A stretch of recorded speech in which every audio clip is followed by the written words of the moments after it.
The cold, fresh water that overwhelmed the Edmund Fitzgerald on November 10th, 1975. Likely preserves the wreckage 50 years later. The condition of the ship is really amazing.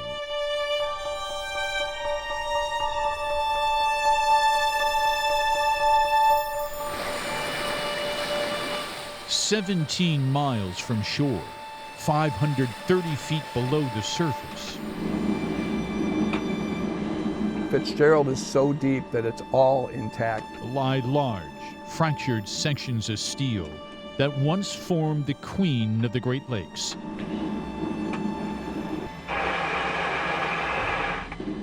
Too cold to be impacted by sea life. You can see little tiny fish kind of flying around, but nothing big. Too deep to be disturbed by ice. The fact that it's fresh water, you don't get the corrosion like you would in the ocean. The Edmund Fitzgerald likely looks a lot like it did when the ship was first witnessed in 1980. The ship was amazingly beautiful because it's deep and cold and nothing's growing on it, or very little. Fitzgerald 1133, it says on the rudder, on the propeller.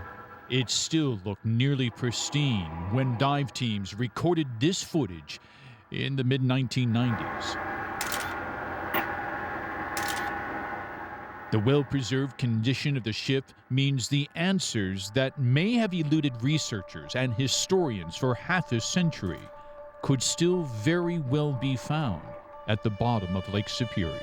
The wrecks that are on the shoreline are just beat to heck by the ice and by the waves. We don't get that kind of picture, but Fitzgerald is all there. Who wouldn't want to go down there and figure out what happened?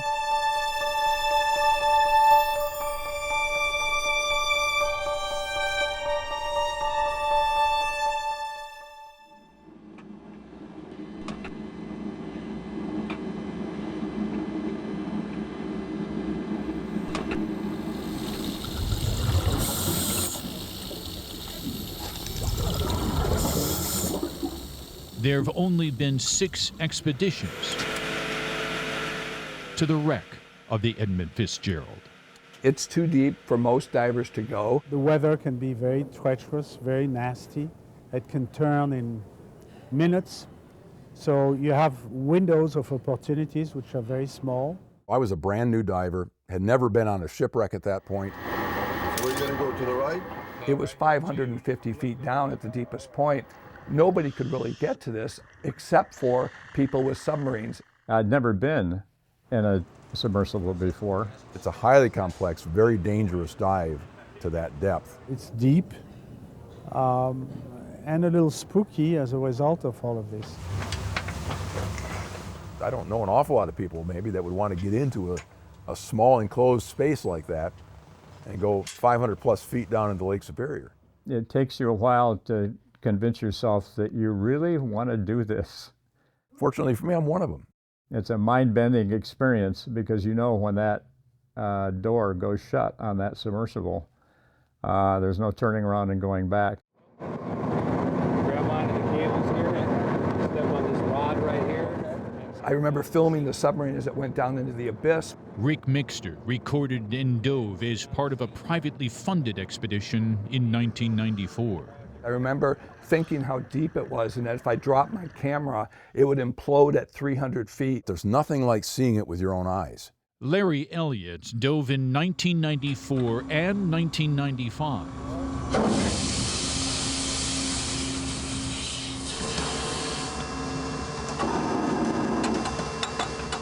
There are very few eyes that have ever seen the Edmund Fitzgerald in this place. The ship is dented, or the bow section is dented in many places. Famous ocean explorer Jean-Michel Cousteau, the son of Jacques Cousteau, became the first person to dive to the Fitzgerald in 1980.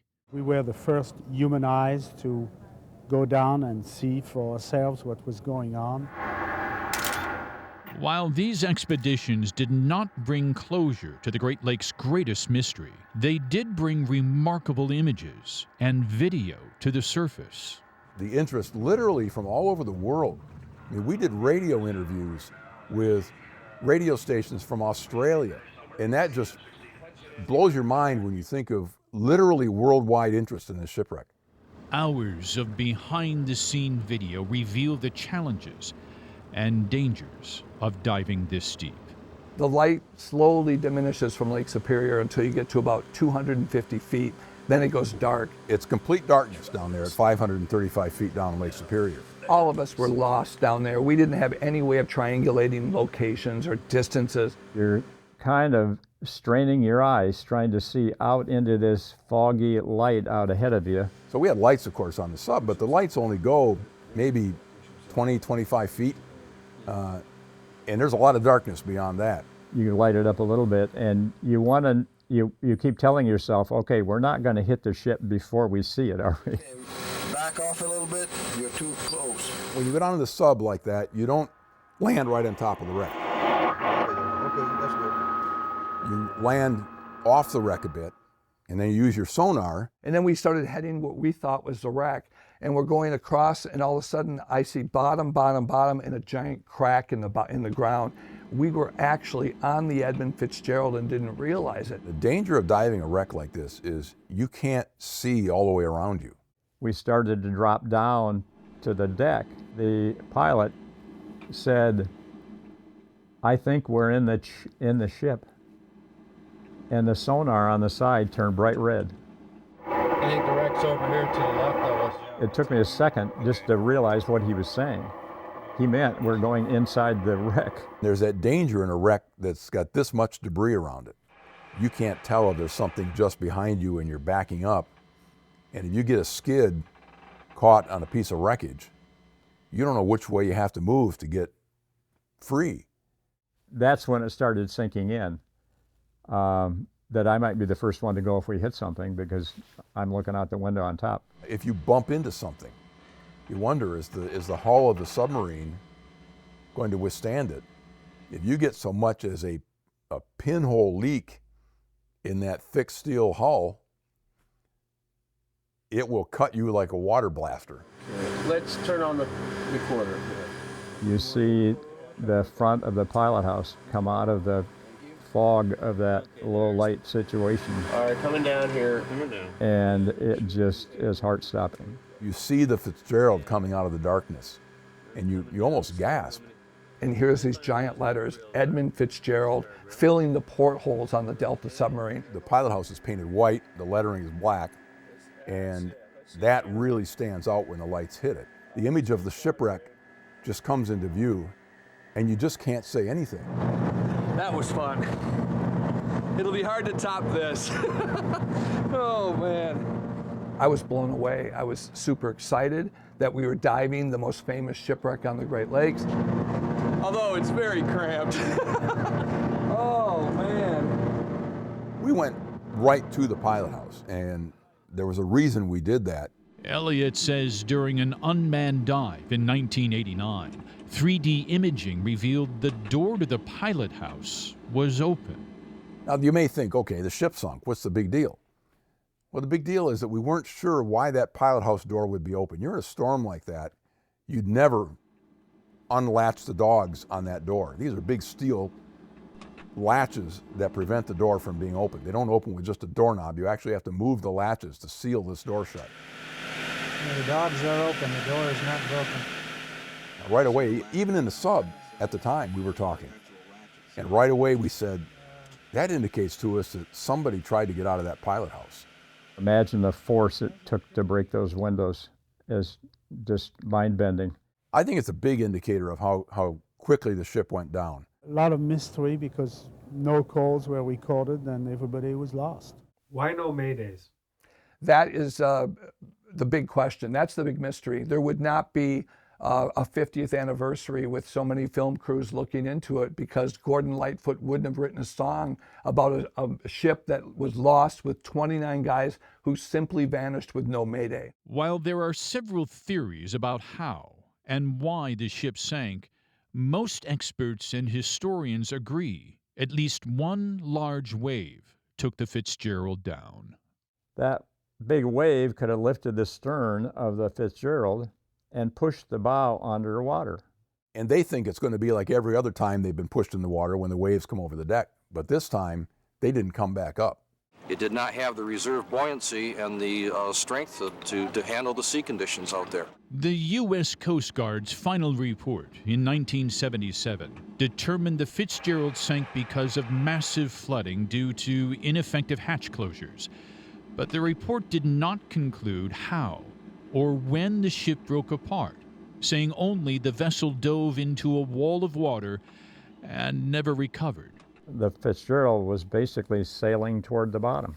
Did it go down nosedive as we've seen in so many paintings? Absolutely not. My opinion, there's no question that it broke into when it hit the bottom. I think that's what happened.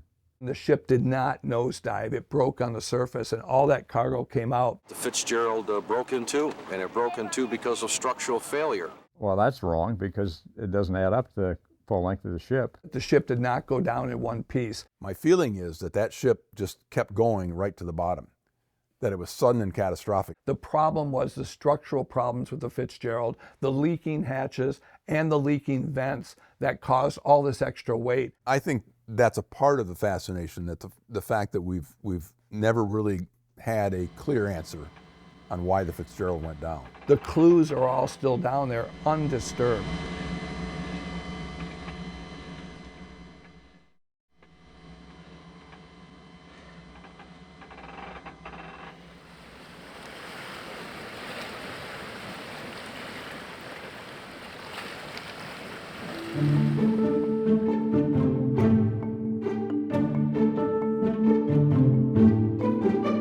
It took less than a year to build the Edmund Fitzgerald.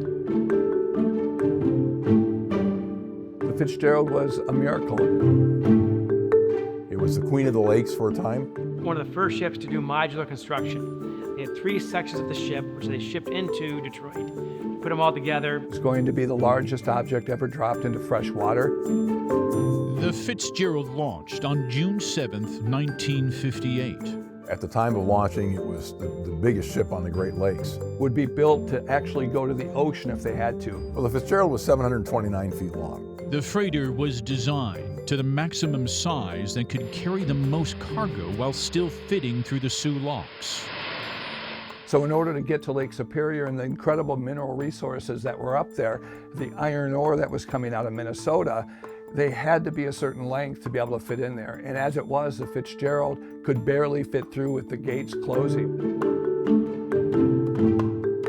Almost 90% of their trips were from Silver Bay to Toledo. That's why they called her the Toledo Express. The owners of that ship basically knocked the hell out of it and worked the hell out of it. Captain Ernest McSorley took control of the Fitzgerald in 1972 and was known for aggressively pushing through severe weather that forced other ships to shore. McSorley would always say, you know, we don't make any money sitting in port. And that was because he was pushing through with more cargo and quite frankly through bigger storms than other captains would take. They were trying to get, just one more trip in and, pushing into, well into November, going into December, where the weather and the waves are just completely unforgiving on the Great Lakes. The Great Lakes actually are as dangerous or more dangerous than the oceans. Lake Superior, they have what are known as rogue waves, meaning they're out of order and they're out of rhythm. And they can actually slam you out of nowhere, 1, 2, 3, right in a row. With prevailing winds being out of the northwest and having the full run of the lake, especially if you're on the eastern side of Lake Superior, you better hold on if there's a big one coming. In 1975 alone, it went through 4 storms on Superior and another gale on Lake Huron, and that's just in 75. On November 9th, 1975, the Edmund Fitzgerald, freshly loaded with taconite from Minnesota, started the journey across Lake Superior. Another ship, the Arthur M. Anderson, followed the Fitzgerald's path. Both the Captain McSorley of the Fitzgerald and Captain Cooper of the Arthur M. Anderson, they kind of went in tandem downbound crossing the lake. The communication between both boats is important to explain potential reasons for the loss of the vessel, because things that were said are really the only evidence that we have. The last time I talked with him, he said he was holding his own. Captain McSorley first reported taking on water after veering into shallower depths near Caribou Island. How did the Fitzgerald even skim by Caribou Shoals? And I don't think it really did. I think it hit bottom at Caribou Shoals. Our speculation is that it hit that shoal, that shallow area of Lake Superior, just off Caribou Island. It bottomed out, tore a hole in the hull, and was essentially sinking from that point on. Larry Elliott and other historians believe the Fitzgerald bottomed out, based largely upon a report from Captain Cooper of the Arthur Anderson. He was the one who watched the Fitzgerald and her course off and on through the night leading up to the sinking. He was convinced that the ship ran aground and that it was taken on water and listing. The fact that he believes and suggested that, it just all begins to make sense. The only person who believes the ship bottomed out was Captain Cooper, who looked at a radar very quickly and said, boy, she's in closer than I would want to be. And then he promptly went and took a nap. Even the Coast Guard didn't think that it ran aground. Again, this is where a lot of the theories come in. Unless you were right there, you can't say, this is what happened. I went to the bottom of the ship and looked at the entire stern section, and there's not a scratch on it. That would be impossible to tell, I think. My favorite quote, only 30 know why the ship went down, 29 men and God, and no one's talking. I think we got the answers. Did it run aground? Absolutely not. Did it go down nosedive as we've seen in so many paintings? Absolutely not. And until we stop doing that, I don't think that the true story of the Fitzgerald will be told.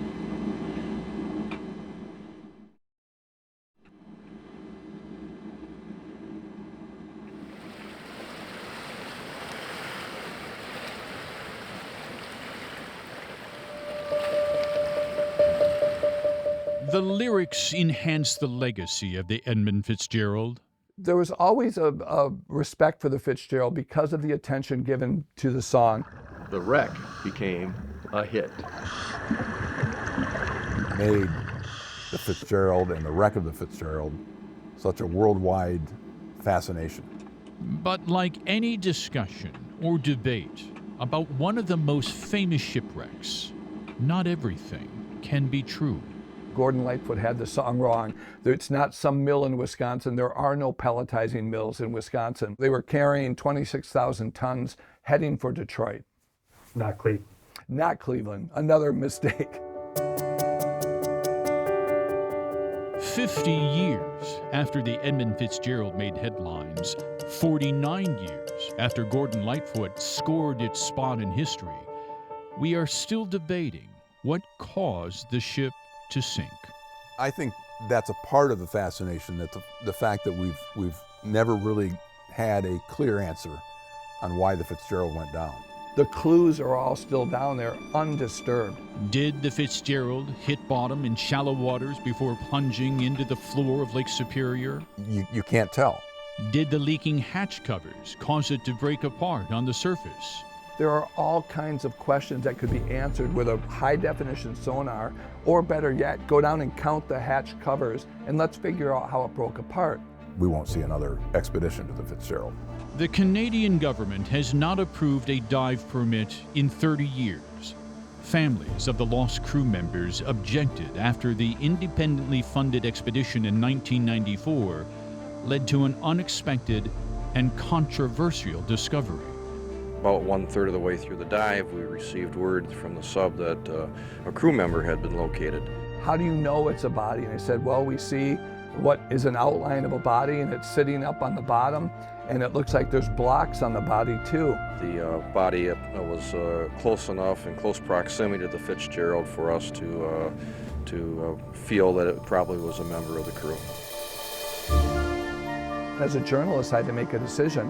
What do I talk about now? Do I not talk about the body? I don't think there's anybody in the world cold-hearted enough to go ahead and show this imagery if they really knew how the family members felt about it. We had committed that if we had seen any of the crew during our expedition, we would have immediately turned the cameras off, just out of respect for the families. That's just not something you need to shoot pictures of. That was a brand new chapter in this book, and it could not be ignored. The families didn't want to see images of their possible loved ones on the bottom, and we honored that. I had close-ups of the body. We could have identified who it was. We never did that out of respect. They should be left to rest in their final resting spot. The outraged families agreed to one final dive in 1995, with one condition. We made a promise to family members that we would not photograph any remains, and if we did come across them by accident as we're moving along in the submarines or the newt suit, that we'd shut the cameras off instantly and we'd destroy the footage if we did happen to accidentally photograph a body. A crew was allowed to remove the ship's bell and replace it with a memorial engraved with all of the names of the crew members who were lost. It was kind of down to the wire, and we finally got permission after the families themselves lobbied the Canadian government. We knew that you couldn't get a submarine into the bell. There were too many obstructions in the way. And we became aware of a piece of equipment called the newt suit. It's essentially a one-man submarine that looks like a spacesuit. Elliot and Gene Kieran recorded this footage of a diver cutting the bell loose before bringing it to the surface. And as the bell came out of the water, it rang once. With the family's approval, they rang the bell again as they headed into shore. Once the bell came up, they had a memorial. They asked the ministry to shut it down. The shipwreck is now considered a gravesite. Us finding the body changed that story now because there was more to protect. The Edmund Fitzgerald, its crew, and its secrets will remain 535 feet below the surface. I'd say the number of people who've actually seen the Fitzgerald with their own eyes since it went down in the last 50 years is probably fewer than 20. And it's likely that that number will not change. And I think the distance between the sinking of the Fitzgerald, which is now 50 years, it's going to give us that space to be able to have more people who will want to know what happened. That's a hard one. It's not, what would you learn? I would dive it tomorrow. I want to go back, and it has made some family members upset about it. The families will ever agree to that. I'm not sure the Canadian government will ever agree to that. The clues are all down there, and that's what gets me excited about any one of the 100 ships I've dove. The clues are there. Fitzgerald is so deep that it's all intact. Who wouldn't want to go down there and figure out what happened?